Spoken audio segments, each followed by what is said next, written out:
Okay, welcome to today's class. You're going to need, for this project, 2 layer cake squares, which are 10-inch squares. Good way of using up your layer cake pieces.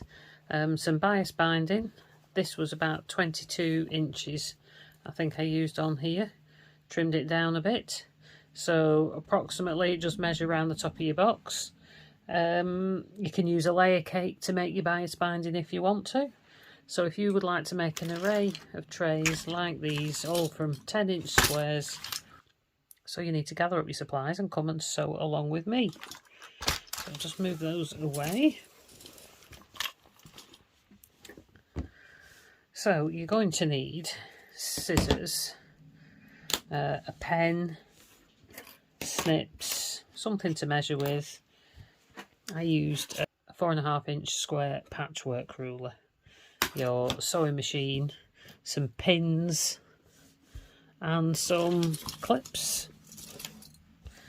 It's pretty much all you're going to need today. You'll also need 2 10-inch layer cake squares, or just cut 2 10-inch squares out of any of your fabrics. You need some bias binding, or it doesn't have to be cut on the bias, or make your own bias binding. This has a finish width when folded in half of approximately 1/2 inch. So I used a piece of fabric 22 inches long, which was I cut from the length of a fat quarter by 2 inches wide. So if you just cut a piece 22 inches long by 2 inches wide to make this one. And you need some medium to heavyweight interfacing. You can hear that's quite crispy to make your box a little bit sturdier. So you need 2 10-inch, 9.5 to 10-inch squares of that interfacing as well. You'll also need a coordinating thread. Coordinate your thread to your binding, because that's the only place you're really going to see it, unless you do this stitch along the bottom here as well. And then you'll need it to coordinate to here too. I used a blue one on this. So gather all that up and let's get started.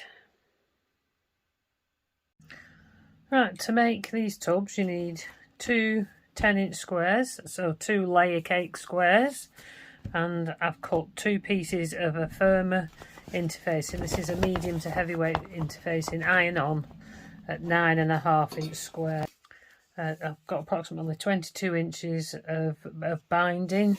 It doesn't need to be cut on the bias, but I have made my own.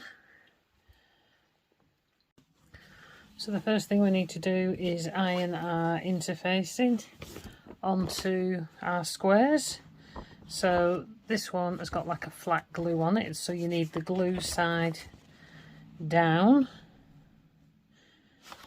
on your project. So your fabric wrong side up, right side down, and then your interfacing glue side down onto the wrong side of the fabric. And then I'm just going to press that in place. We're leaving about 1/4 inch seam allowance all the way around. So I'm just going to press that into place. Don't need any steam for this.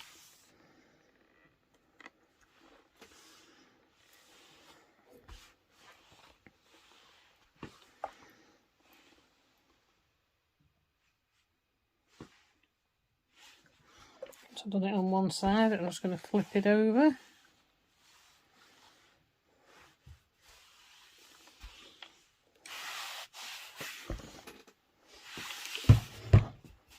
Clapper can help that glue stick down if you struggle with it.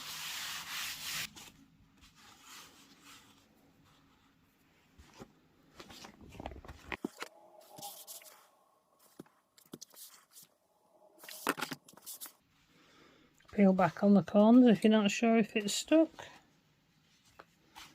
Just a bit on these corners.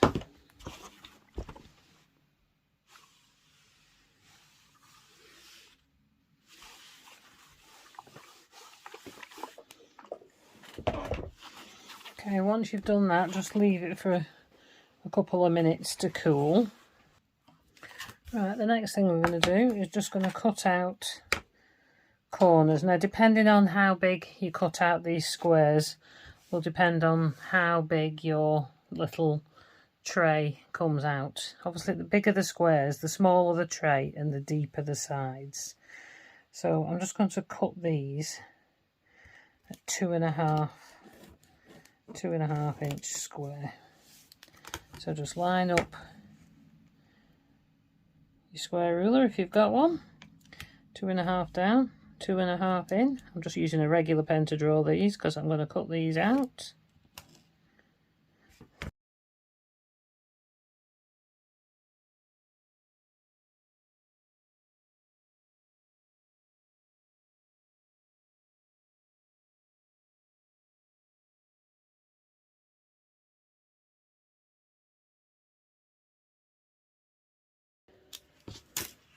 So I'm just going to cut those out.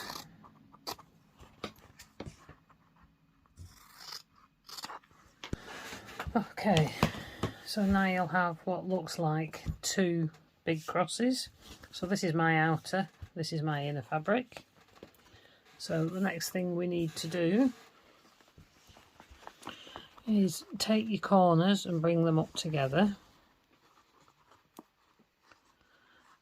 And then we're either going to pin or clip those. I'm going to use a pin.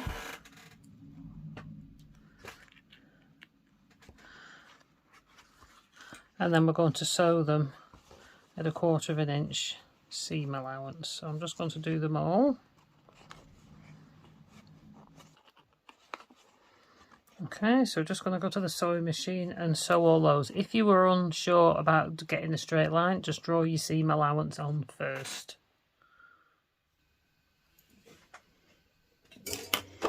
Okay, so ignore this bit of tape, that's my tape for my 1/2 inch seam allowance. We're just going to do 1/4 inch seam allowance on these. So I've got my 1/4 inch foot on. The inside measurement, this inside bit on my foot is 1/8 inch away from the needle, and then the outside here is 1/4 inch. This is my patchwork foot. So back stitch at the top and the bottom.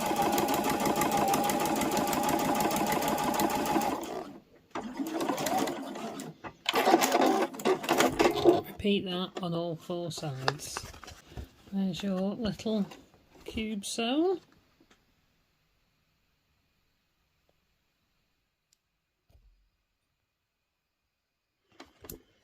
Okay, that's our little cube sewn. Right, I'll just whip those pins out.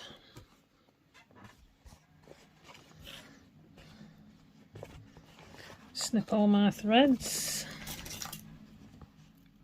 Okay, now I'm just going to snip that corner in a bit, just to make sure it turns through.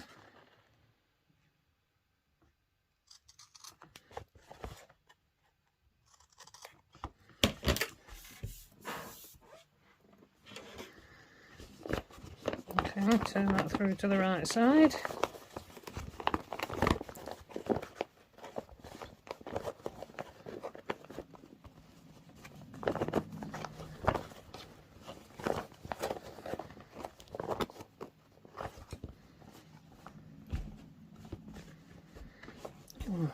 Right, now that's it stood up. I'm just going to push all the sides down and give them a good press, finger press, just between where the 2 corners are. Just helps it stand up a little bit better.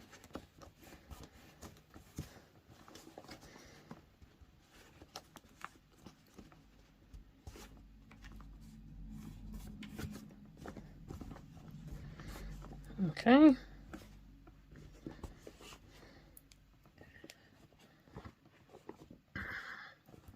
Now we'll just set that aside, and then we're just going to repeat exactly the same thing on this one, except on this one we're going to do 3/8. Do the seam at 3/8 instead of 1/4 inch, which is 2/8, just so it sits inside a little bit neater.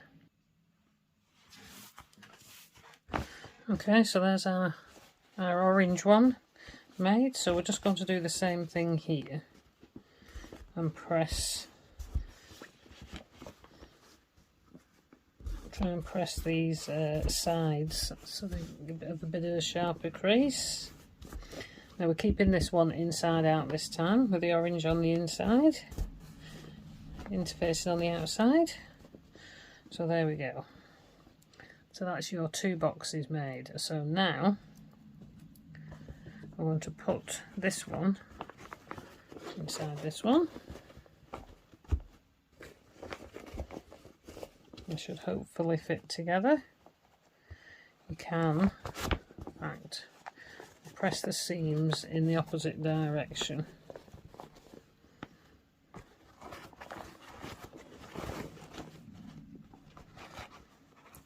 So that they nest together like they would if you were quilting. So I've got my seams going in opposite directions. I'm just going to put a pin in that.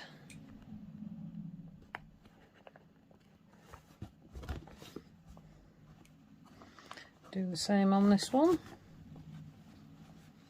We'll have the orange seam to the left and the blue seam to the right. I'll do that going all the way around.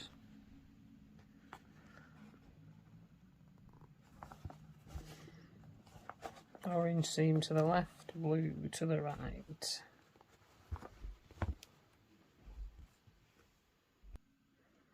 And that's it all pinned together. I've put a pin in the middle of the sides, and then I'm just going to run a basting stitch all around the top edge, about 1/8 of an inch away from the edge, just to hold it in place.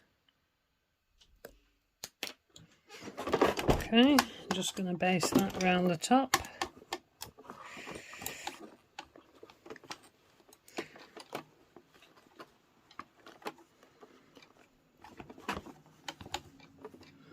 At about 1/8 of an inch, which is the inside of my foot. I'm going to set my stitch length to about 4.5mm, or maximum that it will go, because it's only to hold it in place. I'm just going to set my stitch to about 4.5mm, which is, or the maximum it'll go, 4.5, 5mm, because this is only to hold it in place. You don't need to backstitch.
Just a pin under there, I haven't got out.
Okay, now I'm going to add our bias binding. Now if you haven't got any, this is about 22 inches long. It's got to be long enough to go around, plus about an extra couple of inches. So I've made this, I've cut this 2 inches wide because I want the final binding to be 1/2 inch deep. So I've cut it 2 inches wide by 22 inches long. Fold it in half and then press it to get your first crease. And then the next time I've folded this not right up to the line, but just inside the crease line, so it's not, doesn't quite come to the center. And then the next side, the other side, I've pressed in to meet the center, so that then when you have done that and you fold it in half, this one side will just be a little bit longer than the front side, so that then when you put that onto your project, whether you put the longer side to the inside or the outside, when you stitch it on this side, it should catch it automatically on the other side because it's longer. Okay, to put our bias binding on, I've turned the tub inside out, and then on your bias binding you're going to make sure that the side that will be the longest will be at the bottom, and then the side that will be the shortest will be at the top, and you're going to open that up, and then we're going to lay that up against the edge.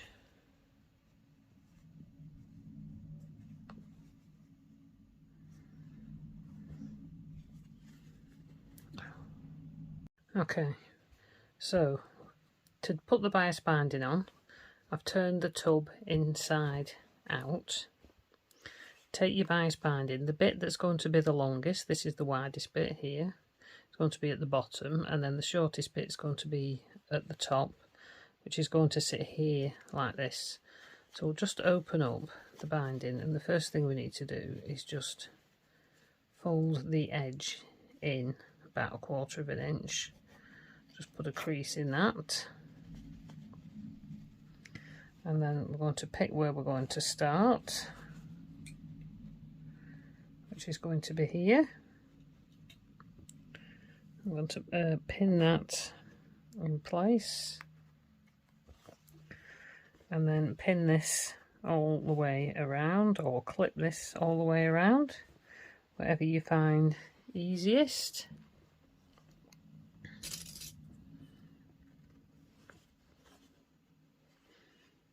With the raw edge to the top.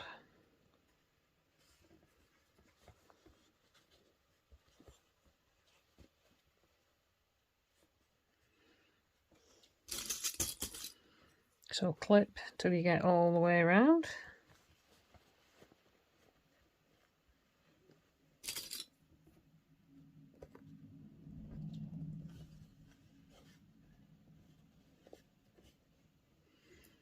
I'm going to add a couple of pins as well so it doesn't slip.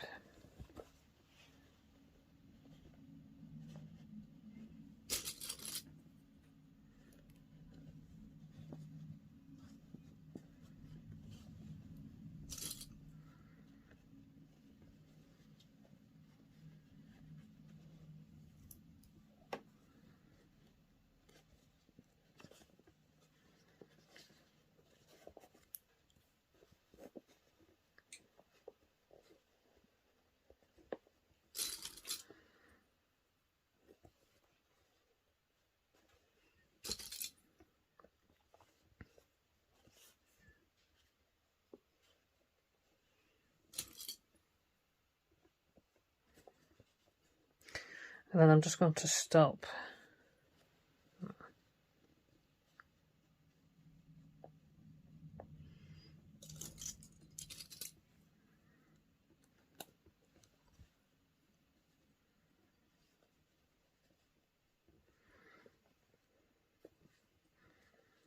Okay.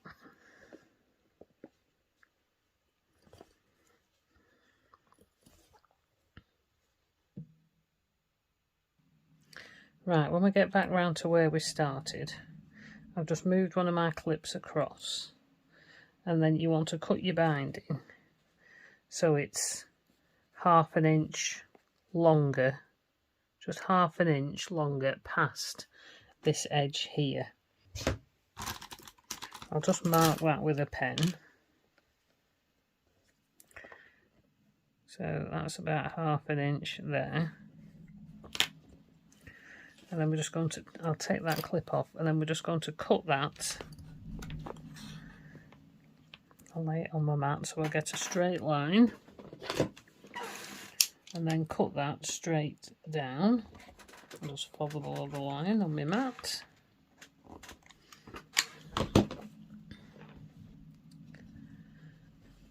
And then when we get to this end, we can sew. Just take those couple of clips off there.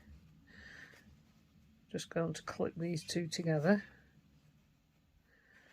and sew them together at a half an inch seam allowance.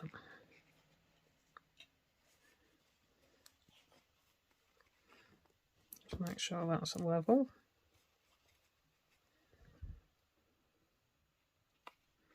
So just take that now and sew that there at a half an inch seam allowance. Okay, so that's sewn at a half an inch seam allowance. So I'm just going to snip that.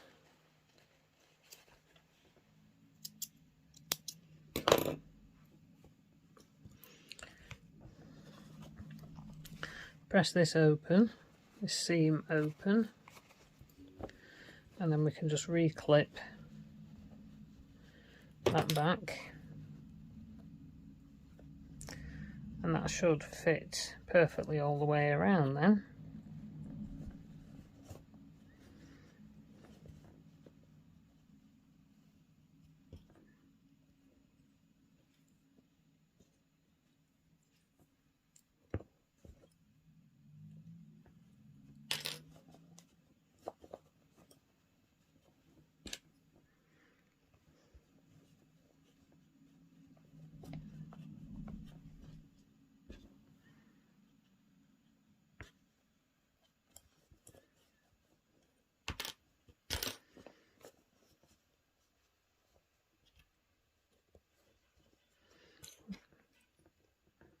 Right, so that's all clipped or pinned in place. Okay, so now we're going to take it to the machine and sew on this fold line here, across this fold line. We're going to sew in that all the way around.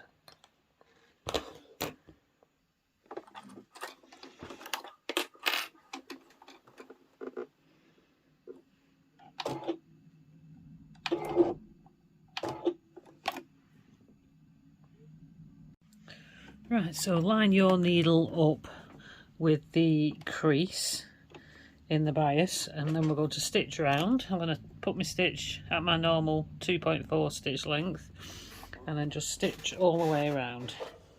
So don't forget to back stitch.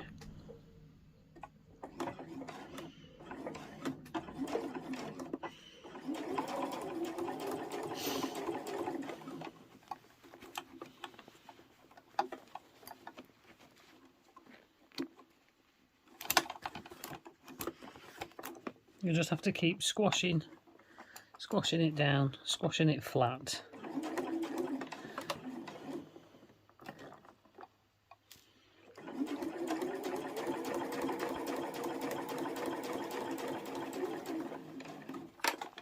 Leave your needle down when you start to move it around so that you don't lose your stitch line.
Don't forget to backstitch when you get to the end.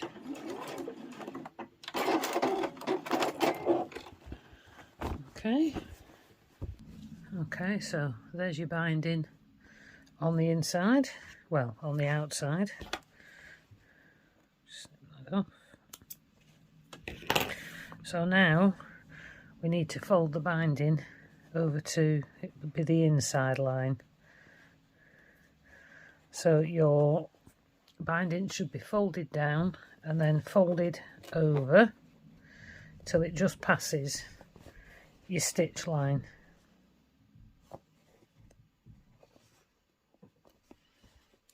And then either pin or clip that in place.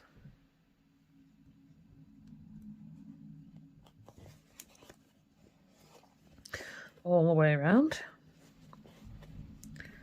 Just snip some of these threads.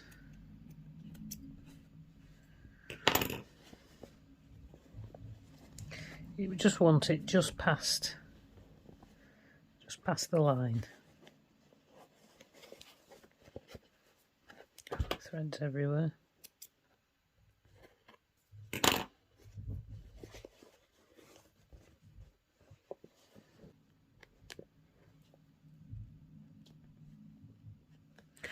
Okay, so that's that pinned all the way around. So again, we want to be on the inside. Now we're either going to try and stitch directly in the ditch on the line, or about 1/8 of an inch in onto this side, not that side, onto this side, and then we know we'll definitely catch it on the other side, and then you're not worrying about trying to stay in the line. So whichever you choose.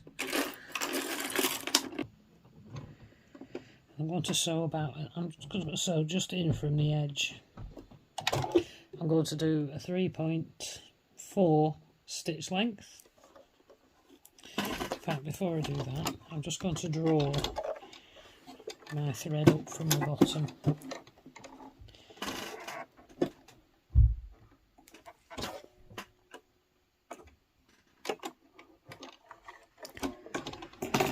This is actually preferable when you don't get the nesting on the back, as you're going to see this. So to avoid that like nesting,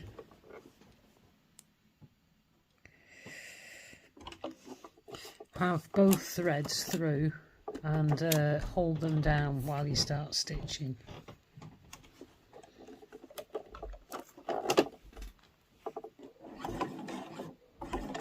Don't forget to backstitch, and then just go all the way around.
pull all that out of the way so I don't stitch over it.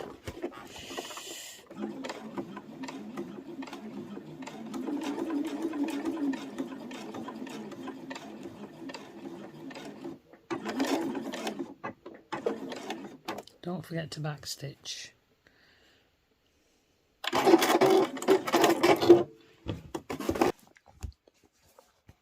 Okay, so that's stitched all the way around. I'm just going to trim the threads off.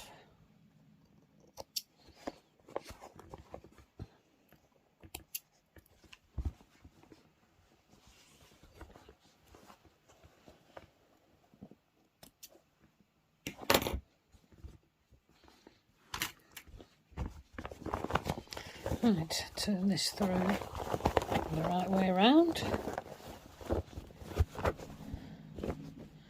So there you can see the binding on the inside. It's not too bad. And you've got a nice line on the outside as well.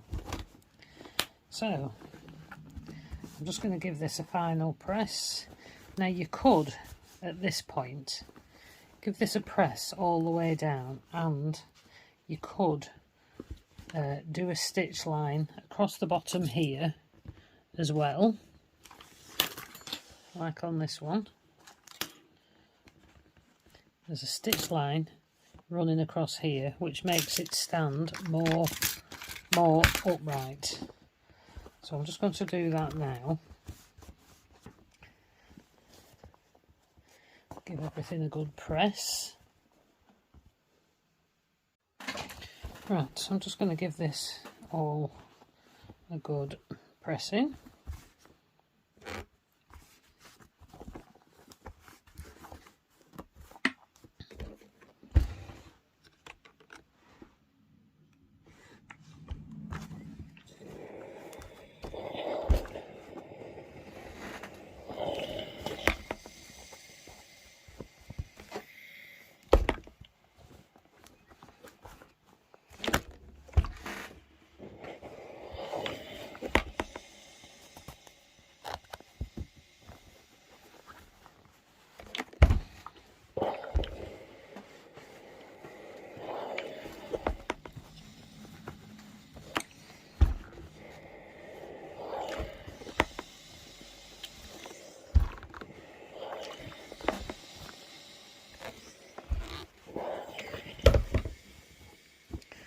Okay, so that's all pressed. Just give the corners, the sides, a bit of a steam press as well.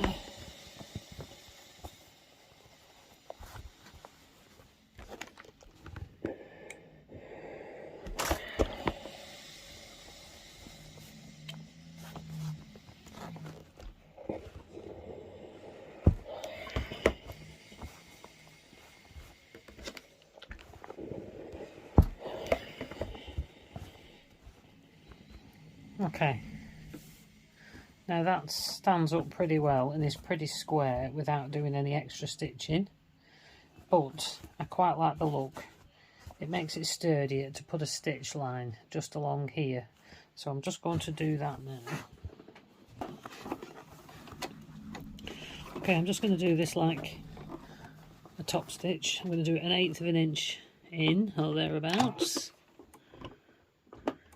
You don't need to start right in the corner. You can start a bit further in. I'm going to use my 3.4 stitch length again. Just make sure you backstitch.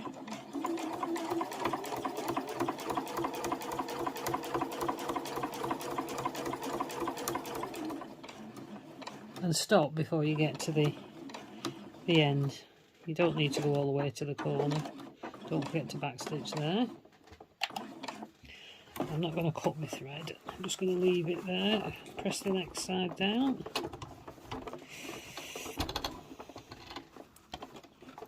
Again, I'm not going to start at the corner.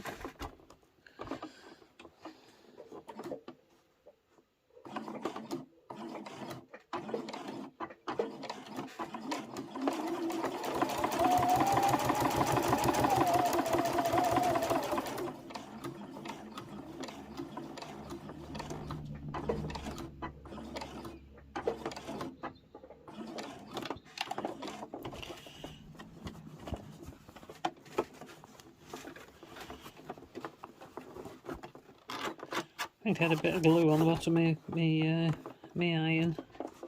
Make sure yours is clean, especially if you're using a dark fabric.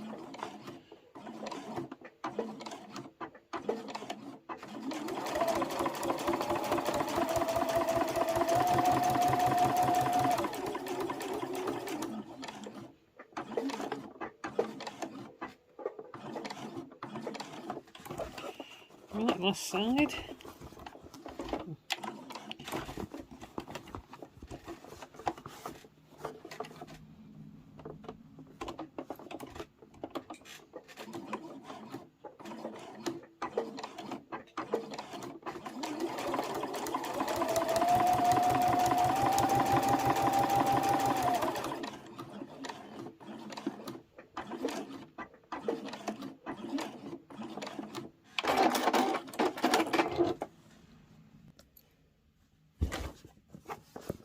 Okay, so there you can see, like I said, I think I had a bit of glue on the bottom. Make sure your iron's clean. So that's it, you can see the sides are stitched. I'm just going to snip off those end bits.